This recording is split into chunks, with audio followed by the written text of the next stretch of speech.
So we are 6 days away from the opening of the upcoming legislative session. Every month, we are joined by our state's superintendent of education, Dr. Cade Brumley, who joins us now.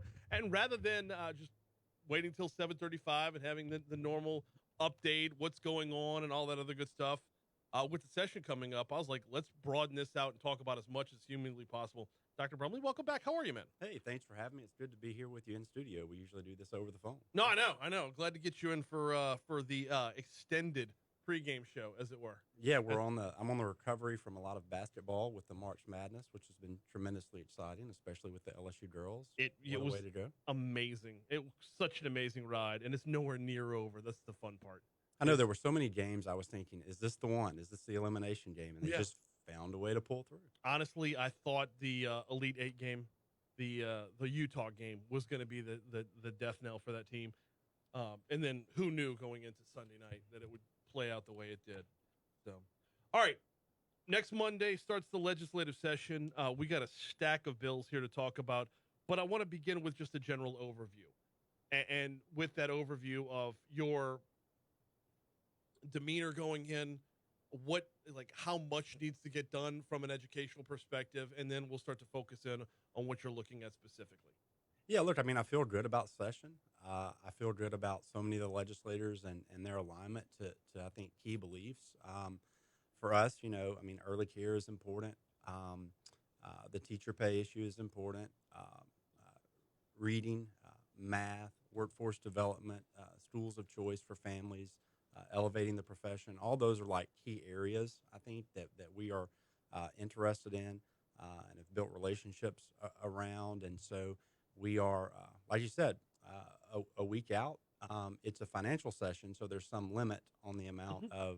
of other types of bills. But there are priority bills that we are watching that we hope to be able to get through the process. Let's start with the teacher pay raise because I think that's going to be the biggest one.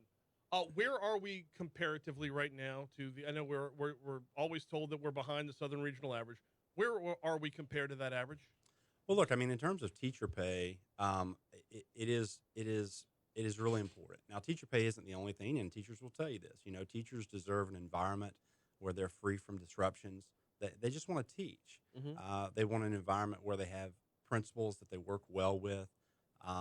They want environments where they can get better at their job. They have a voice in the building, and all of that is super important. But teacher pay is as well. What is typically referenced is the Southern Regional Average, which is a conglomeration of Southern states, but also includes like Delaware is included. Most people don't think of Delaware as a Not Southern Southern. state, and so I do this thing like I found an SEC average. I'm like, where are we in the SEC? I like that so much better. So Yeah, where are we in the SEC? yeah, we're still a little behind. What I call the SEC average, we're about 2,000 behind the Southern Regional average as a whole. And so this particular session, we do have an opportunity, I believe, to raise teacher pay. The governor came out early and said he was putting $2,000 for teacher pay in the budget. And if additional revenue was recognized, he wanted to raise it to $3,000. But actually, in his budget, he has a $2,000 teacher pay raise. The proposal that I brought to our state board and that they unanimously supported, that we have sent over to the legislature, says, yeah, sure, a $2,000 across the board pay raise, but we built in this targeted pay raise idea because all of our vacancies across the state aren't the same. So 2 years ago, we had 2,520 teaching vacancies across the state. We made some policy changes. We got some help from the legislature, from our state board. We reduced that this year to 1,203 vacancies. And so policy matters when we're talking about the teaching workforce. And so the other component that we have requested in terms of teacher pay is to be able to take a pool of money and allow systems to use it for critical shortage areas like high school chemistry, high school math, special education, foreign language, or schools that are often more challenging to staff, or teacher performance, or teacher leadership, teachers who are wanting to mentor other teachers. And so this differentiated model we're hoping to introduce because whenever we look at our vacancies, it's pretty common that they are these critical shortage areas. or they are in schools that are historically more difficult to staff. And so we just think that if we can give systems the ability to have a pool of money where they can pay those teachers more Mhm. above and beyond, from a policy standpoint, we think we can continue to drive those vacancy numbers down. Education Superintendent Dr. Cade Brumley is our guest. So if you're targeting certain subjects, grade levels, if you have specifics like that, uh, is the opportunity there for teachers to transfer and focus on something else? And wouldn't that just move the problem?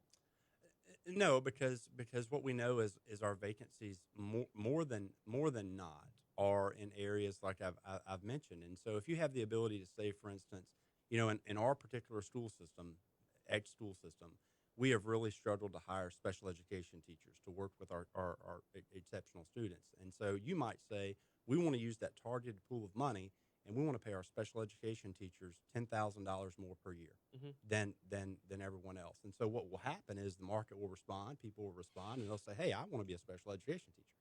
And so you'll do that, and then the area that might be easier to staff can then be filled.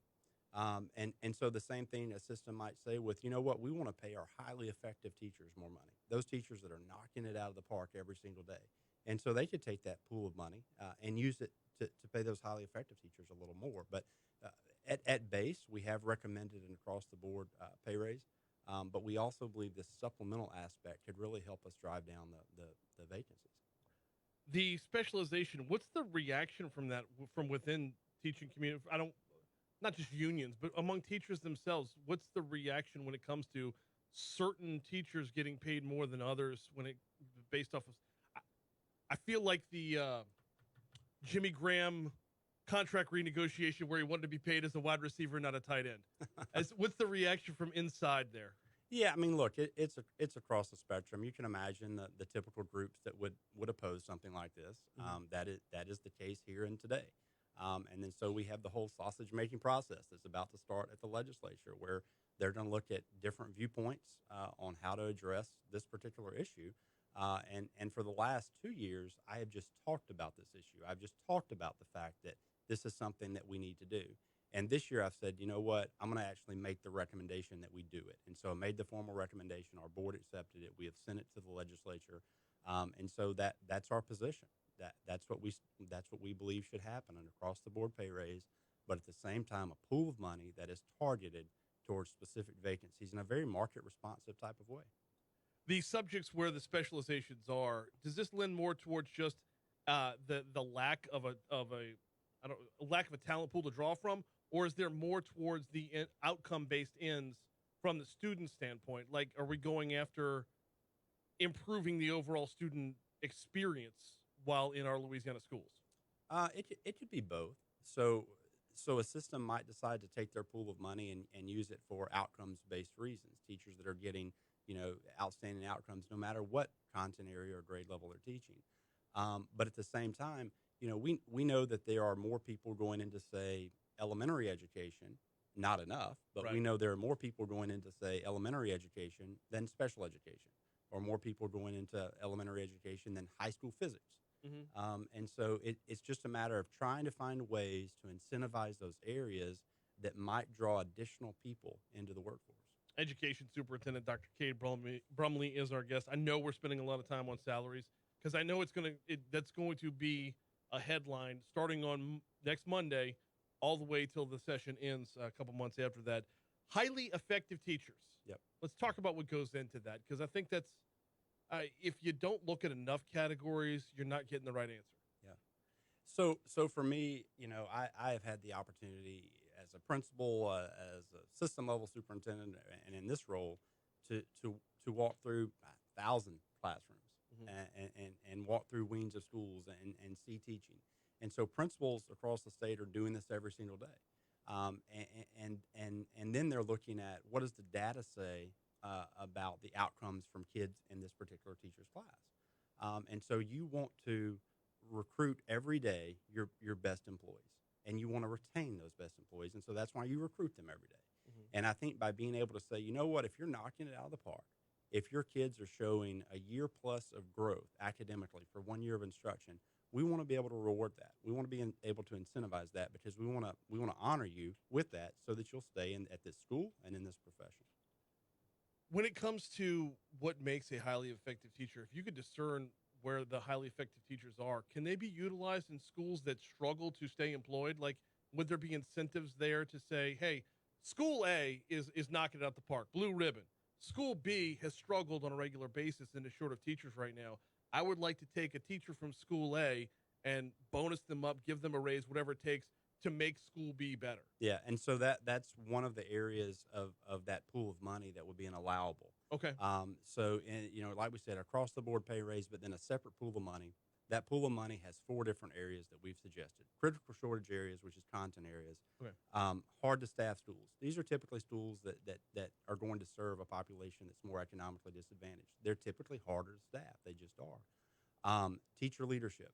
So these are teachers who don't want to be a school administrator, but they want to say, "Hey, I want to be a buddy to a new teacher. I want to be their mentor, or I want to lead professional development for my peers." And then the performance piece: teachers that are doing a really good job with outcomes for their kids. The mentorship thing. Where has that been? Yeah. How's that new? We're talking with Education Superintendent Dr. Cade Brumley. All right, let's dive in on a couple of the bills. Are there any that are before? Because we got 4 minutes till break. And what off the top of your head would just strictly bill wise do you want to look at? I think one of the bills that will probably get a lot of discussion is the Universal Educational Savings Account, the Universal ESA. Chairman Lance Harris of the Ed Committee is bringing that particular bill. Okay. What that particular bill would do, much like other states around us are doing, it would say, you know what, instead of funding directly the school system, should a parent choose, we would create an account where that particular parent could use that funding instead, and they may want to use that for tutoring or to go to a non-public school or any other set of resources that they might think are appropriate to educate their child. And so I think that is one of the bills that will draw a lot of attention this particular session. And, we believe choice expands opportunities for kids and families. And so we're looking forward to that discussion. The school choice is something that's grown within the state. In fact, Friday night, you already know this, New Schools for Baton Rouge held their 10-year anniversary celebrating where charter schools have grown and gone in Baton Rouge. They continue to grow statewide, and we're seeing this trend pick up nationally. But along with charter schools, and this is where I get selfish, comes the private schools as well. Would an ESA lend towards that, or does it have to stay out of the private schools? Does the private school remain the private school? So first of all, whenever I think of school choice, I think of public school choice.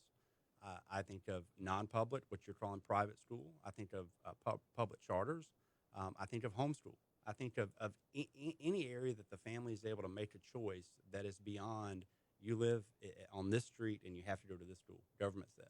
Mm-hmm. So whenever I think of choice, that's ultimately what I'm thinking of. You're talking about the charter movement here in Baton Rouge, and there has been an attempt, I think rightfully so, to expand a portfolio, and NSBR has been a leading force of that, to expand a portfolio of highly effective school opportunities for families in this community. And so whenever you talk about an ESA, if an ESA were to be in existence in Louisiana, a family would essentially have a set of funds, and they would be in an account, and they could debit those funds towards the direction that they would like to go. So it could be a private school. Okay. That they would say, you know what, we want to use our part of funding, our government funding for our child, and direct it towards their tuition at a private school. What happens to the public schools that, quote unquote, lose the money? Well, that's part of the discussion. I mean, I think one of the things that you have to remember here is that the only part of the dollar that we're talking about is the state dollar. So locally generated dollars from local property tax and local sales taxes that are directed to that particular school system would stay within the school system. Okay. But the only part that is being discussed is the actual state dollar. He is Dr. Cade Brumley, our state's superintendent of education. We're coming up on a break here in just a minute, so I don't want to dive into any other bills just yet. We'll hold off until after we check ABC News, our local news, traffic, and weather, and we will continue after this. Before we get to that break, though, got to remind you about the folks over at 5 Star Printing and Signs. You'll find them on Range Avenue in Denham Springs, and we're going to be telling you a number of stories about them specifically, as they get rave reviews from the folks that give them a call at 271-4096, 271-4096. Hey, we've told you about utilizing them for your business. We've told you about utilizing them for your political campaign. Should you want to run for an office this fall, they've got you covered. They've got you covered from the mailers, the brochures, the yard signs, you name it, the lapel stickers, the plastic Mardi Gras style cups. On the business end, they've got your business cards. They've got your menus, your booklets. Of course, all the signage there as well. But if you're part of a group, a club, an organization, this applies to you too. Calling at 271-4096 or visiting printshop5.com. Give them a look. 5-Star Printing and Signs. Been doing it right since 1999. Here's ABC News on Talk 107.3. It's 6:30. It's 7:30. It's 7:30. Idiot. It's 7:30. You didn't go through time change. No, I didn't. I didn't say the time at all. We have a. No, I didn't.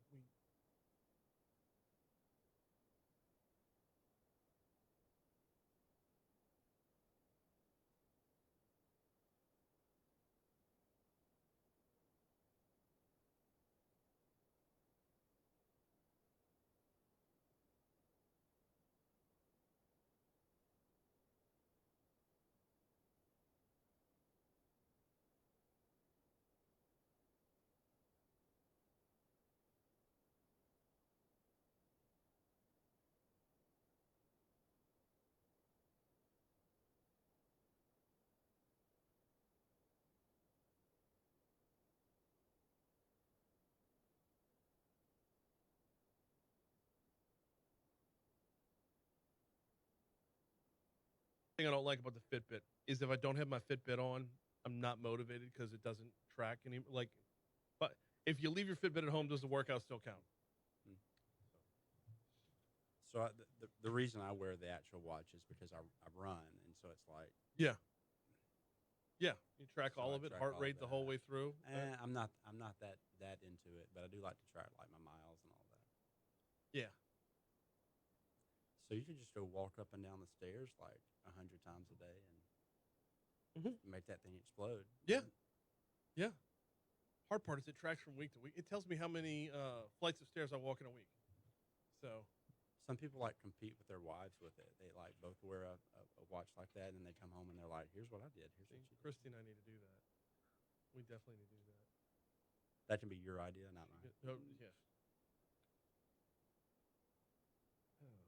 All right. So the ESAs was, if I'm not mistaken, HB 98 creates and provides for the administration of a program for the purpose of providing state funding for qualified education Yeah. expenses for students K through 12 not enrolled in public school. Okay, so covered that one.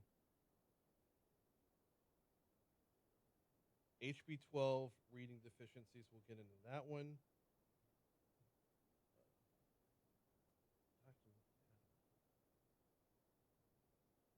HB 42 requires all public schools and non-public schools. By the way, we're always on Facebook. To accept a student's documentation relative to exemption from immunization requirements. Is that? I think that's a vaccine bill. I think that some parents struggled to have their child admitted in school because they were not vaccinated.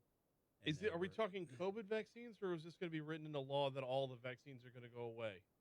I'm not sure. There are several vaccine bills. Right. No, I don't. There will be no decent discussion on anywhere because of that. Well, what we tried to do last year or through the pandemic is just to make sure parents knew that they had the right to file an exemption. And so we just made that readily available to parents so that they would know that they had that right. Require students to this I definitely want to talk about the financial literacy course. Yep.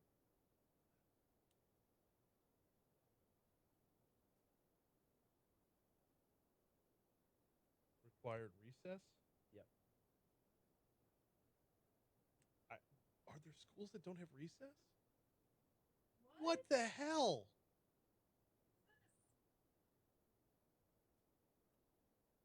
Yeah. Good Lord. There's a really cool associate teacher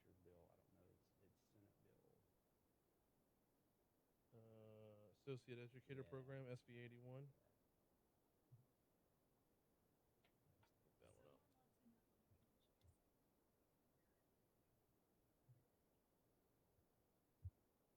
That's a good question. It will depend on what ultimately would be approved and signed and what's written into that law.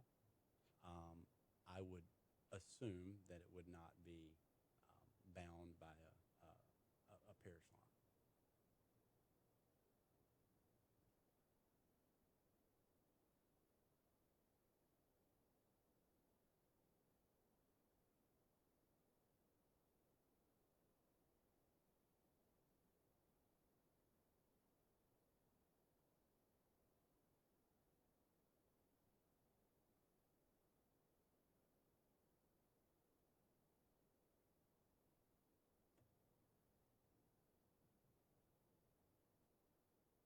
Patrick McMath. All things good come from St. Tammany Parish. West St. Tammany. Sound a little biased. That's the good side. Not that slide LBS. Yeah, from there.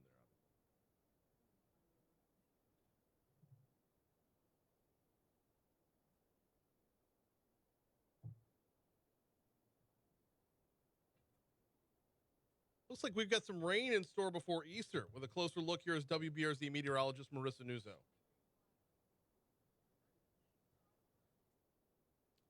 It's raining through when? I know it's supposed to start soon. Thursday, Friday, Saturday. Oh, all through Saturday. Good Friday is going to rain hard. Saturday will be the back end crawfish of it. boils under the under the garage. Yeah.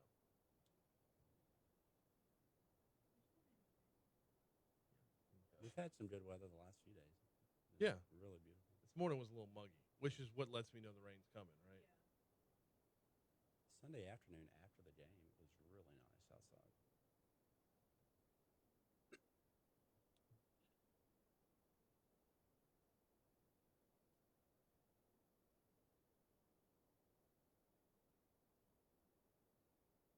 Yeah.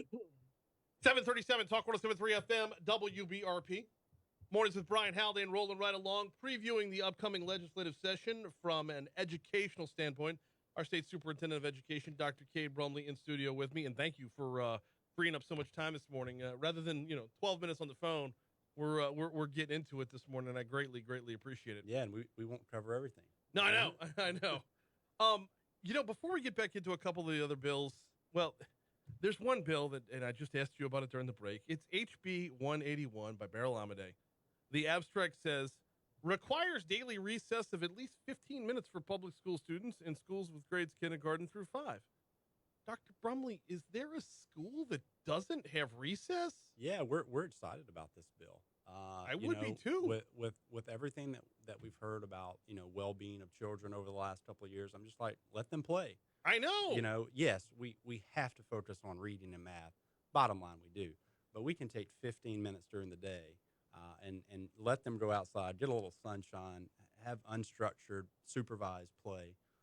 And so it is something that we're hopeful to see happen for the next school year.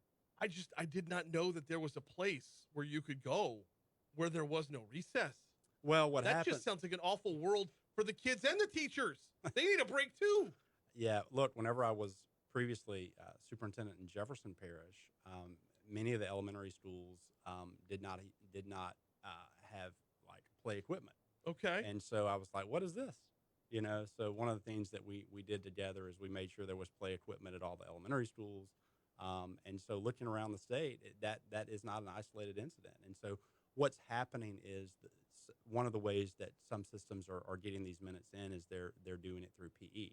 Yeah. But this essentially says, yeah, you have PE, but we're talking supervised but unstructured playtime, recess, what we know as recess. Yeah. And so that would be added into the law as a requirement. And this steps away from our discussion, but we have too much structure amongst our kids. There's not enough pickup games.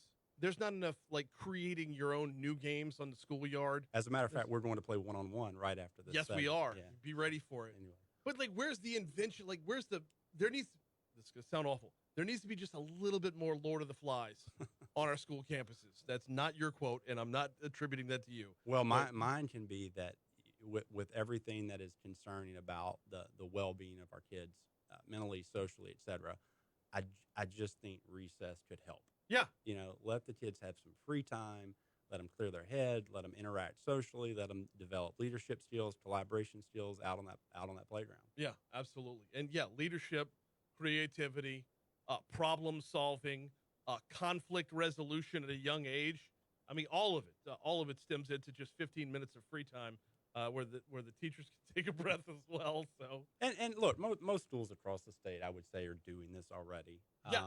But there are places where we believe that this is not happening. yeah, I want to know what side scene from Hogan's Heroes does not have recess right now. That's public enemy number one.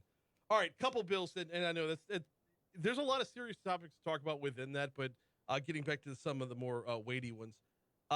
State Senator, oh, where did it go? Oh, I think I just closed it out. No, there it is. State Senator Patrick McMath, SB 81, provides for the Associate Educator Program. Let's talk a little bit about this. The proposed law allows the Board of Elementary and Secondary Education to develop an Associate Educator Program whereby a governing authority of a public elementary or secondary school may authorize a program participant to serve as a teacher. Is this a buddy-buddy teacher thing? Is this a full-on mentorship? No, it's completely different. We actually were inspired here by the healthcare profession. So healthcare does a really good job in many ways of building their own. And so they have 2-year RNs, they have 4-year RNs. And so whenever you go into an emergency room, you don't ask someone, are you a 2-year RN or 4-year? I mean, you just know I've got a nurse here that is qualified to be here. So what this particular bill does is it allows individuals in Louisiana who have an associate's degree from one of our community colleges to be a teacher. But what they have to do is they have to be enrolled in a bachelor's level program. They have a certain amount of years in order to be able to complete a degree. While they're doing this, they have to be assigned a mentor. They have to get weekly professional development. They can only be paid 75% of average teacher salary. And a system can have no more than 10% of their overall workforce be associate teachers. So it's like a grow your own program where we would be taking individuals from our community colleges with associate degrees, allowing them to be teachers under supervision while they're growing out into their 4-year degree. Mm-hmm. And so as I mentioned earlier, even with some policy shifts, we still have over 1,000 teacher vacancies in the state of Louisiana today. So the question then becomes, would you rather have someone with an associate's degree who is continuing their education training under the supervision of a mentor, or would you rather have day-to-day subs in and out of the classroom or combining classrooms during the day? I think the answer is the associate teacher, and I think it could be part of the solution. Okay, you may have covered this, and I apologize if I missed it in your answer, but where do the mentors come from? Where does the supervision come from? Because if we're already short by over 1,000 teachers, are we pulling them out of classrooms to supervise in other classrooms? We need all hands right now. No, so they would be assigned a mentor. This would be someone during their planning period time that they would get together and collaborate with. There would be release time for the teacher from their class to go in and supervise and support the associate teacher in the school, and the school system could work all of that out. And look, this is just another tool that could go in the toolbox around the workforce, the educational workforce. And we think it holds promise. It looks a lot like some of the apprenticeship teacher models that are popping up across the country, but it takes individuals from our state that have associate degrees, and it folds them into the profession in a structured way. And within a couple of years, they're fully degreed and they have experience because they've been doing this work for a couple of years. You know, one question I didn't ask in our last segment when we were talking about the shortage of teachers. Do we know why? Yeah, I mean, I think it's the things that I've mentioned earlier. One, they want environments where they are free to teach. They do not want disruptions. They want environments where they feel like they can get better at their job. Their voices are heard. They want to work with good principals, and they want to be compensated well. And those are the reasons that we hear on exit surveys. And it's always such a catch-22 because the teaching profession is, when viewed through the right lens, a calling, not a job. So how do you put a price tag on that? And then meanwhile, we're always behind on the price tag. It's a weird spot. One of the big things that I'm going to have my eyes on is HB 12 by Richard Nelson from the good side of St. Tammany Parish. The abstract reads, prohibits the promotion of certain students with reading deficiencies not remedied by the end of third grade. Basically, if you can't read by third grade, you don't move on from third grade, if I'm reading this right. What is your office's take on this, and how do you should it pass, how do you hope to implement? Yeah, look, we're really we really think our reading strategy that we've implemented the last couple of years is the right strategy. We have modeled it after Mississippi and the Mississippi Miracle and what they did about a decade ago, so that their gains have really skyrocketed over the last few years. I don't know if all of your audience is aware, but our fourth graders led the country in reading growth this last year on the nation's report card. So we think that our literacy strategy is working. One of the pieces that Representative Nelson has called out that we are not doing that Mississippi had as part of their plan is retention of third graders who were not on reading level. So if a third grader is not on reading level at the end of the year, they would be retained for an additional year. I would note this particular piece of legislation Representative Nelson filed last year, and it passed, but it was in the last 48 hours of the session, which means it needs 2/3 vote. So he passed this last year with a majority vote, but he did not pass it with a 2/3 vote. And so he's bringing it back this year. I believe, I have no reason to believe otherwise, that it would not pass and that it would land on the governor's desk. No, and we'll see, in hindsight being 2020, and you hate to see one full year worth of kids not be given the standard to live up to, but allowing the Steve Carter literacy program to get a head start on this bill is probably going to improve outcomes. Yeah, I mean, when you're talking Steve Carter, we have over 3,500 students registered for Steve Carter.